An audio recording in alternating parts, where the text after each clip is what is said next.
So hello guys, welcome to Didium. So today we are going to do a review of this bike, the Royal Enfield Meteor 350 Supernova. I was supposed to be at the launch of this motorcycle, but unfortunately I had to return to hometown, so I couldn't be there. But yeah, here I am there with the test ride motorcycle, so I can give my review and you can decide whether you should buy this motorcycle or not. So coming to the variants, there are like three variants in this motorcycle. So the first one is the Fireball, the second one is the Stellar, and the third one is the Supernova. And this is the Supernova model.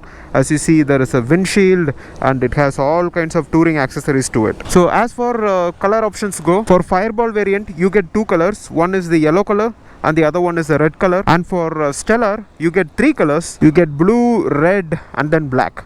And for Supernova you only get two colors. One is this blue color and the other one is the brown color, which I love. So coming to the looks of this motorcycle, what I feel is that this motorcycle is slightly a large motorcycle and it has a lot of road presence. So when this motorcycle comes in the road, like everybody has their eyes on it, because one, it's large and it kind of looks like a Harley Davidson at some angles, because when you look at this angle, the way the tank starts from here and how it ends up and this particular thing, it has a lot of Harley Davidson touch in it.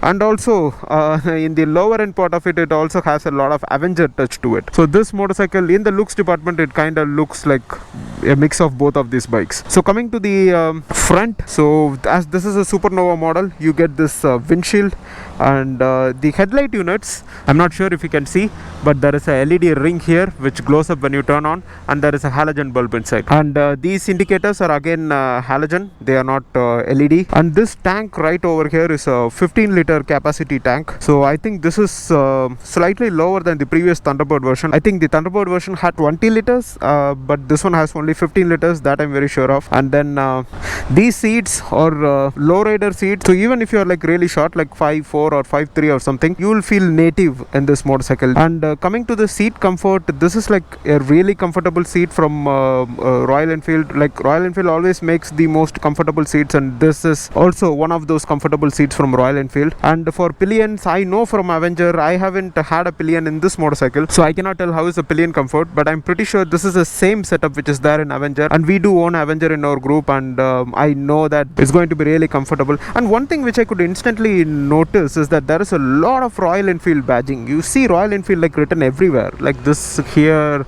even in those switches. So you have Royal Enfield like literally written everywhere. See Royal Enfield here. I don't know, every part I look at, there is a Royal Enfield name there. See, Royal Enfield, everywhere Royal Enfield. Okay, so coming back to the seats, the seating height of this motorcycle is at 765 millimeter. So I think 765 is the it's very close to the height which Avenger provides. If Avenger is the only bike in which you can sit comfortably, then you can try for this Meteor as well. I'm pretty sure you would be able to find some height comfort in this motorcycle. And coming to the tail light, the tail light also has a ring to it. As you can see, there is a ring here, and I have been told that this tail light is a LED unit, but I'm not sure because I cannot see anything, because this is not really a clear glass, so I can't see anything. But that really gels well with the design. I mean, like however they have designed the rear mudguard, the classic design, it really suits with that. And then again, this is going to be your halogen indicators, so no change in that. And coming to this side of this motorcycle, you get this big sari guard. And this doesn't look that weird, or this doesn't go away with the design, because it kind of has this footrest as well. As this is a Royal Enfield, you get your side stand and you also get your main stand, so no problems with punctures as such. And coming to the dash, you don't have like a lot of information here, but you have all the useful stuffs. So as usual, like every other Royal Enfield, you have your speedometer in kilometer per hour and also in miles per hour. And as this kilometers per hour is the blue one, it is the biggest, it's easy for you to know your speed in India. And then this is the fuel tank. Fuel tank, I'm really not sure if it's working at its best, because as you can see, till now it was showing at full, then again it dropped to 2 points. So this has been happening for quite some time. I'm not sure, maybe this is again the typical Royal Enfield problem where the fuel meter doesn't work really well. So maybe that it is, or maybe that's something to do with this motorcycle only. We need to see how many owners are reporting to that. And then you have your gear indicator here. So gear indicator, that's really helpful. I didn't find any lag or anything as such, so it was like quite responsive. And as this is a test ride motorcycle, this has been driven only for 836 kilometers. Apart from that, what else do you have? You have again your neutral light, and then you have your ABS light, you have your engine warning light, and then you have your battery warning light. And the special and one of the most special feature of this motorcycle is this tripper display. So this is definitely a kind of an advancement from Royal Enfield in the display portion, and I was quite surprised that when I was turning on this motorcycle, let me turn on that, it says Royal Enfield, and then there is some design built with Google. Wow, did we ever think that Royal Enfield will do such a thing, that it will collaborate with Google and create such an amazing thing? I was told that this will work with the Royal Enfield app. I do have the app with me. Let's see how it works. Let me see. Yes, it says RE disp. Let me click on that. App is needed to use this device. That's alright. That's alright. I have the app. Royal Enfield. Alright. Navigate. The app does take quite some time when it is trying to load up for the first time. I'm not sure if this will go away. Let me click on that. My tripper devices, refresh, scanning in progress. Okay, let's wait for it. Okay, it's not recognizing the device. Should I add? Yes, I think I should add. Chassis number, registration. Okay, I need to get the chassis number then. I do not want to register this motorcycle in my app, so let me not do that. Currently, I cannot do a test of this app because of this. Okay, let me close that and keep it in my pocket. So that is what it is, guys. So what happens is, like, when the app is connected and when you put the location over there, there will be a arrow mark shown here, like left or right or U-turn and all that. And then as you go closer to the turn, what happens is that it tries to load it like a battery indicator, like bar by bar, bar by bar. So that's what I was told. So that if that is going to work really well, flawlessly, then I think this is one really helpful feature. So every time you don't need to have a mount here, and you don't need to keep your mobile there. So that should really help you in the highways. I'm not sure about the city, because in city there will be a lot of turns, but in highway there will not be. So in highway you don't need to worry about that. So in highway it should be really helpful for you. And also, coming back to the handlebar, like you see, there is a different kind of switch setup over here. This looks like a gas knob, but still I think this is a really useful switch. Oh, this red color keeps reminding me of the gas knob in the cylinders. Okay, but anyway, this I find this as really useful, because usually in motorcycles you will have one switch to kill your engine, and then you have another switch to actually start your motorcycle. So here you don't have that trouble. So you have I think this is your engine kill switch, and this is not kill, and then this is to start your motorcycle. Lovely, right? I don't know, all motorcycle manufacturers should get into this design. This is a really useful design, and this one also, I think this is also really good. So if you are in low, if you want to pass, you can just click on this, and it will try to blink your halogen bulbs. And this is by default in low beam. If you want high beam, you can just put it in high beam. It's really good that they have integrated this into two switches. I really like that part. And coming to the indicators, it's the usual left, right, and then center. And this horn switch, this is slightly on the smaller side. So the first time when you're getting on this motorcycle, you will put your hand here and try to expect a switch there, but it's a bit deep inside. So you need to just dedicatedly put your hand and then press on the button. But as far as the horn performance goes, so this is a typical Royal Enfield horn, and it's going to be loud, and I like that.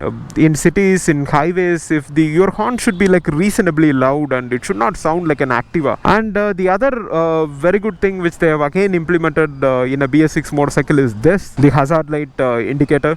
So as you can see, the moment you put this hazard light indicators, your blinker indication is on in your Odo, and also you can see that the indicators are blinking. This is really nice. Royal Enfield has done this with their BS6 Himalayan, and they have repeated this in the Meteor. I really love that, because see, Meteor, I see Meteor as an excellent touring motorcycle than I see that as a city bike. When touring is into picture, I think this is a really useful feature to have. Coming to the mirrors, these mirrors give a good amount of vision of what's there in my rear, and I don't really have any issue with the visibility of these mirrors. But there is one usual problem that when the vehicle starts to vibrate, this thing also vibrates a lot. Let me show you. Okay, when you start the motorcycle, it starts the vibration.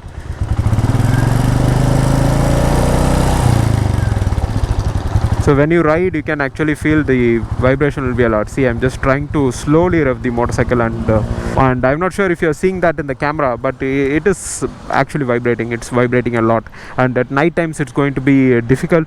So maybe as usual, when you get a Royal Enfield, just take off this mirrors, attach with something which is really good. I think you can go for Avenger mirrors for Royal Enfield. It's a direct fit, and it usually looks good, gels well with your motorcycle, and also performs well. So you can probably remove this and go for that. And Royal Enfield also has a dozen of accessories, touring accessories. You can get one of those mirrors, and then you can try it. But yeah, I'm not really sure. I haven't tried that yet, so I'm not really sure about that. But yeah, one thing which I know is you can directly get the Avenger mirrors and fix it. It's a direct fit. The other thing I was also told is that this motorcycle comes with a USB charging port. I'm quite not sure like where it exactly comes, because I don't see it in here. Is it this? No, it's not. It's some design. Okay, I'm not able to find that. So if you guys know like where it is, just put down in the comments below so we all can know where that USB plug is. And that's all about the styling and looks and whatever comes with the motorcycle. So now let's get into the mechanical part of it. So the big thing to start with is new engine, like what Royal Enfield calls is a new heart to this motorcycle, is that Royal Enfield has thrown away their old push rod setup, and they have replaced that with the SOHC 2-valve head setup. So that is like a major difference which they have done to their engine.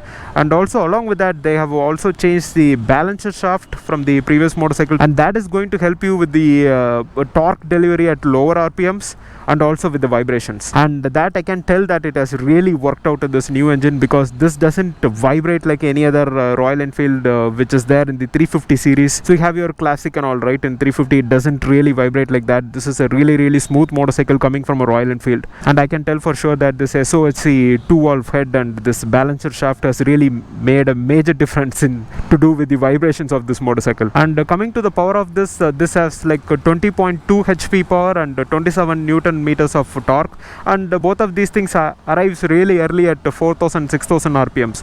So that's going to really help you with the overtakes in both city and highways. And coming to the chassis, as you can see, this has a twin down tube setup. So this twin down tube setup was not there earlier. So this chassis setup definitely gives you a lot of confidence both in city and highways from what I have tested. And coming to the suspension, this is a telescopic suspension. This is not a upside down fork.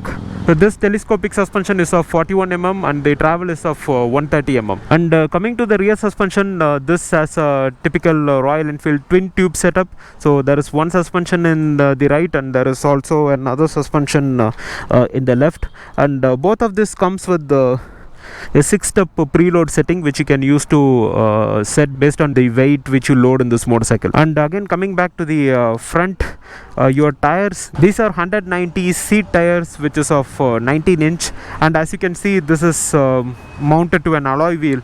So this is a tubeless tire, and you will never have any problem with the punctures. So all you can do is just when your motorcycle gets punctured, put on the center stand and then do a button plug in your tires, and that's it. You're good to go. You can continue riding with your motorcycle. So that is really a good thing which Royal Enfield has done to this. And for the rear, this is a 140/70 17-inch tire from Ceat, and I can tell that these tires provide a decent amount of grip, and this should be pretty much enough for the amount of power and torque this motorcycle provides. So I don't think you will have a need to change these tires to something on the performance side, because it fits right well to this motorcycle. And talking about the brakes, this is a 300mm disc brake in the front which has an ABS, and you have a 270mm disc in the rear which also has an ABS. So this is a dual channel ABS setup which the Royal Enfield has provided for this Meteor. And coming to the ground clearance of this motorcycle, this ground clearance is like 170mm, and 170mm is very good for our Indian roads. I mean, if you cannot take this for off-roading and all that, but you can still very comfortably ride in the city and also in the highways without worrying about all the potholes and those monstrous speed breakers. So far the looks and the mechanical specifications of this motorcycle is really good to my liking, if you would ask. And let's take it for a test ride now to see how well it performs in the road. Yeah, I always love this thing about Royal Enfield. See, let me show you again in case you missed it. Yes. I really like this vibe in Royal Enfield. I mean, all the motorcycles which used to have this setup like Yamaha, Kawasaki, they have all given away this, and now they all have digital displays. I don't really like any of those digital displays, and this vibe is really missed. Royal Enfield is doing that. I'm really happy that Royal Enfield at least does that.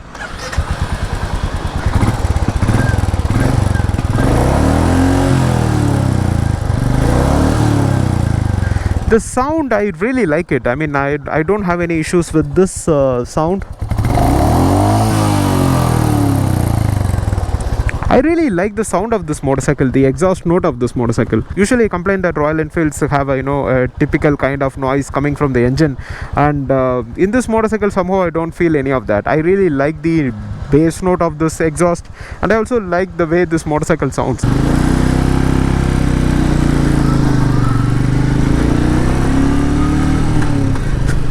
Look at that vibration in the mirrors.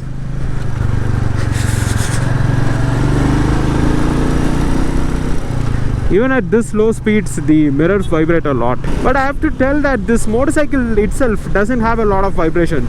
See, at this speeds, totally I don't find any vibrations in the motorcycle. See, it has the typical vibrations of a motorcycle. Like, so if you have a 350cc engine, these vibrations are expected, but this is not those typical Royal Enfield vibrations. So definitely with the new engine design and also the balancer shaft change, Royal Enfield has really given away all those issues. So this is truly a non-vibrating motorcycle from Royal Enfield, and I like it a lot.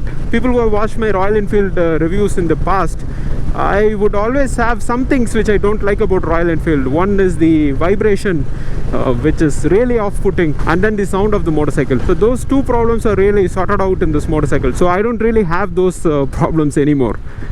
Let me take a U-turn.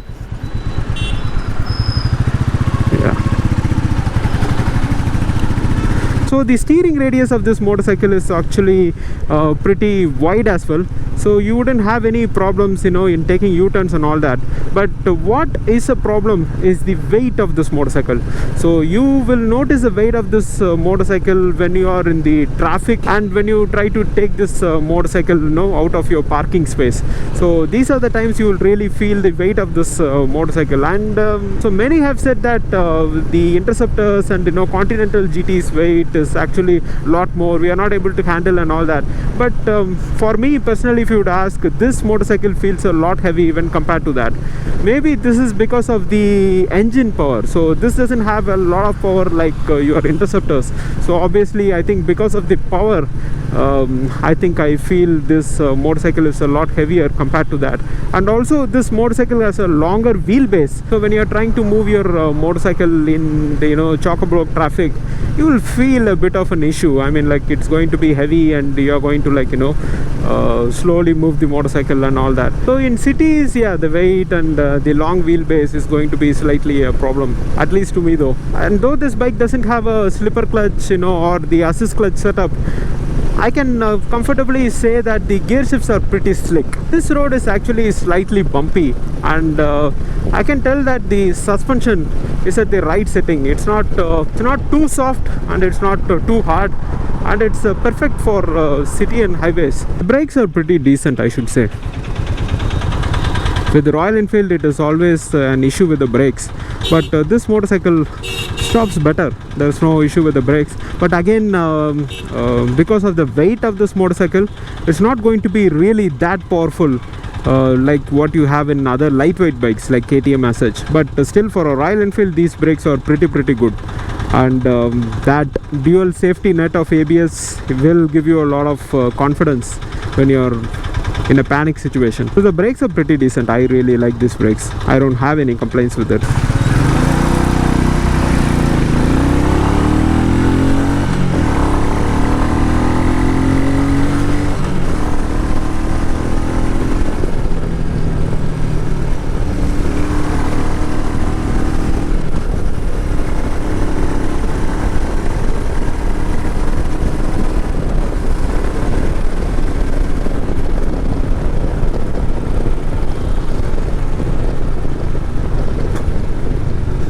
I think you can easily go for 100 kilometer speed in this motorcycle. There shouldn't be much of an issue.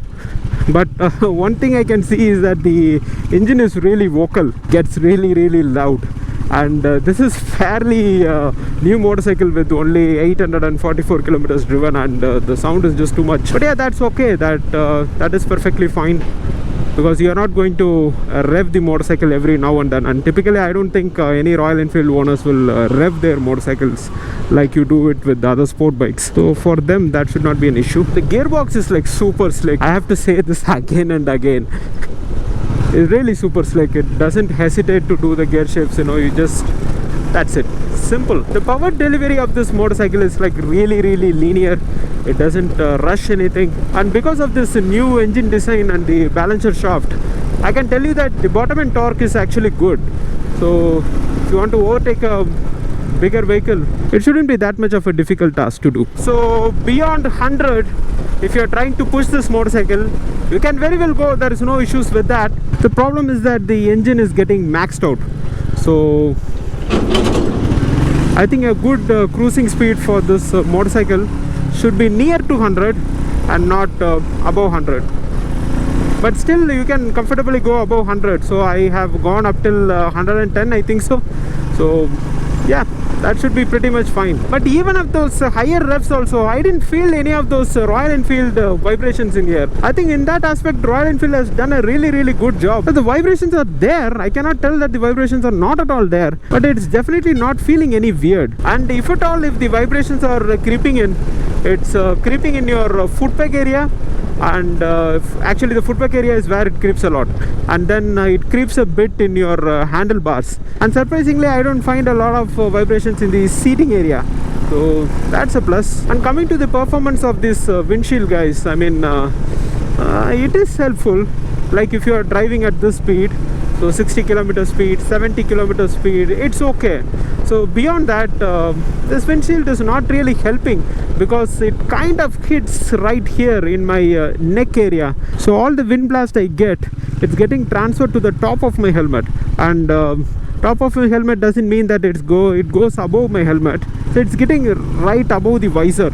So that's really making my helmet unstable. So my helmet, you know, keeps shaking like this. So when I'm going in top speed, so I'm just shaking to show you that. But yeah, that's how it shakes, and I'm not really liking that feeling. So even if you get this Supernova version, I would recommend you guys to get an clip-on windshield and fix it over here. So those clip-on windshields will just have a clamp which you can use it to fix it here. Some windshields come with the twin clamps, and some comes with a single clamp, so it's up to you. You can buy any of those versions and then fix it. And if you fix that, I'm pretty sure it will come up to this angle, and if it comes up to this angle, then it should come straight to your nose. And again, I'm saying this for people of my height, somebody who is close to 6 feet or above 5'9" or 5'10", and if you are somebody who is shorter, like 5'5", 5'4" or something, I don't think you will have any of these issues. The stock windshield itself will do a lot of justice for you. So with all that, did I really like this motorcycle? See, for its class, for its 350 class from a Royal Enfield, I really love this motorcycle. And if I was somebody who wants a starter touring machine, which is not an off-roader, then I can definitely buy this motorcycle. It's very comfortable, and currently I don't think there is much competition in this space, because Bajaj Avenger is the only thing which comes close to it. And Bajaj Avenger, I don't really like it that much. One, because of its a bit weird looks, and also I don't really feel comfortable sitting in that motorcycle. It's maybe it's because of the longer wheelbase, or maybe its position of the handlebars. I don't really like sitting in that motorcycle or driving that. But this motorcycle, I really love it. The way it's designed, the looks of it, and the handlebar positions of it, I really like it. I feel that this motorcycle also is a lot premium when compared to the Bajaj Avenger versions. So that's it for this video, guys. Thanks for watching. I hope you liked the review. And if you liked it, as always, give a thumbs up for this video. And if you have any questions, just put that in the comment section below, and also ping me in Instagram. And if you have any friends who are planning to take this Meteor 350, do share this video so they can get an idea before they do the purchase or do the test drive. So see you guys next week with another video. Till then, stay safe and ride safe. Bye bye.